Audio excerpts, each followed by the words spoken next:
Pernah tak rasa panik gila bila kereta tiba-tiba tak nak start? Jangan risau. Kita semua pernah kena. Hari ni, kita nak jadi macam doktor untuk bateri kereta. So, kita tak payah dah drama-drama tepi jalan. Cuba bayangkan dah lambat gila nak pergi kerja, pusing kunci and then bunyi dia macam orang baru bangun tidur. Malas betul. Aduh, potong steam betul kan? Memang mimpi ngeri lah saat macam tu. Okey, relax. Tarik nafas dulu. Jangan call boss lagi cakap nak MC. Sebenarnya, kereta korang ni bijak tau.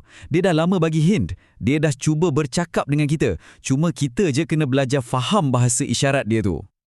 So, jom kita mula. Part pertama ni paling best. Sebab kita tak payah guna alat canggih pun. Kita cuma guna apa yang kita dah ada. Mata, telinga dengan hidung. Betul, kita boleh jadi detektif bateri guna kuasa deria kita je.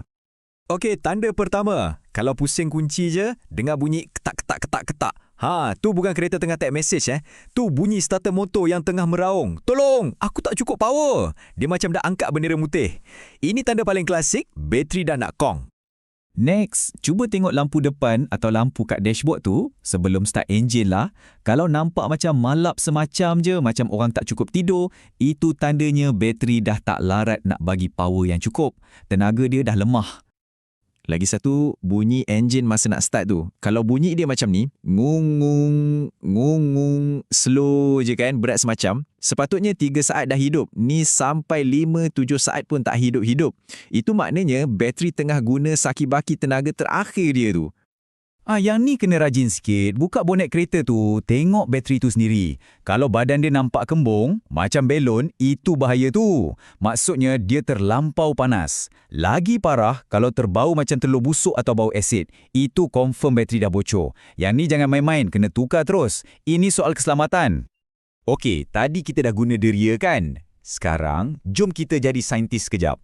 Kita guna satu alat best ni, nama dia multimeter, untuk cek medical report bateri kita ni. Baru dapat bacaan yang tepat. Dengar nama macam gempak kan, multimeter? Relax, benda ni senang je. Anggap je dia ni macam termometer untuk cek suhu badan bateri. Tugas dia cuma satu je, ukur voltan, lepas tu bagi tahu kita berapa peratus nyawa bateri yang tinggal. Senang kan?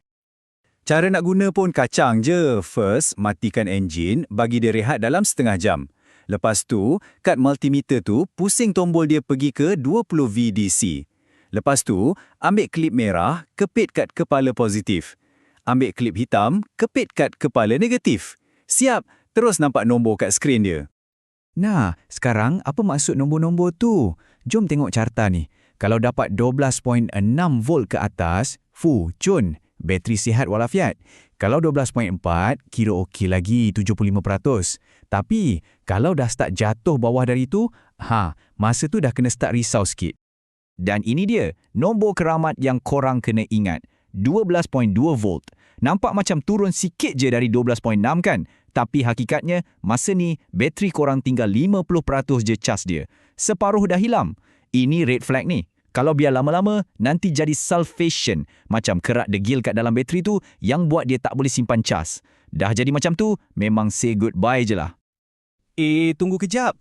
Jangan terus salahkan bateri 100% tau. Ada plot twist sikit. Kadang-kadang, bateri tu cuma mangsa je. Mungkin ada penjahat sebenar dalam cerita ni. Dan nama dia, alternator.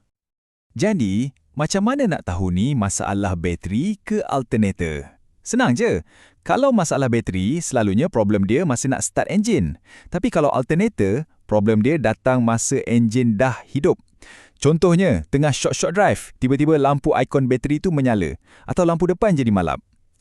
Kalau tahu beza ni, boleh selamat duit tau. Tak adalah tukar bateri, rupanya benda lain yang rosak. Nak lagi confirm? Ada satu test otai yang pomen-pomen lama suka buat. Tapi dengar sini baik-baik, amaran keras. Cara ni mungkin tak sesuai untuk kereta-kereta baru yang canggih. Boleh rosakkan komputer kereta tu. Tapi cara dia macam ni. Masih enjin hidup, cabut kepala negatif bateri. Kalau enjin terus mati, itu tanda besar alternator dah out. Tapi serius, lebih baik bawa pergi bengkel, suruh diorang cek betul-betul. Alright, kita dah belajar jadi detektif. Sekarang, part paling penting pula. Macam mana nak jaga bateri ni elok-elok supaya dia pun sayang kat kita dan tak buat hal tinggalkan kita tepi jalan. Kenapa bateri ni cepat sangat kong? Selalunya sebab kereta tu asyik parking je kat rumah, jarang jalan. Lepas tu, kalau umur dia dah lebih 2-3 tahun, memang dah sampai masa untuk pencen lah. Oh, jangan lupa juga kepala bateri yang kotor berkarat tu pun boleh jadi punca sebab elektrik tak boleh lalu dengan lancar. Cakap pasal kepala bateri kotor ni, kita boleh cuci sendiri je kat rumah. Senang gila. Ambil 1 sudu soda bikarbonat, campur dengan air sikit. Lepas tu, ingat, buka kepala negatif dulu, baru positif. Ni penting gila untuk elak litar pintas. Dan ambil berus gigi lama, sental je segala kerak putih kehijauan tu sampai bersih. Bilas, lap kering-kering, sapu sikit je petroleum jelly. Settle. Confirm bateri happy. Last kali, macam orang tua-tua cakap lah, sesal dahulu pendapatan, sesal kemudian tidak berguna. Kan, daripada kita meroyan nanti, kereta tak boleh start time ada emergency, lebih baik kita luangkan sikit masa, cek bateri. Mencegah tu kan lagi bagus dari merawat? Jadi, soalan untuk korang, bateri kereta korang sihat tak? Lepas dengar semua ni, harapnya korang dah tahu apa nak tengok. Apa kata hujung minggu ni, luangkan 10 minit, pergi cek. Jangan tunggu sampai dah tekan das baru nak menyesal.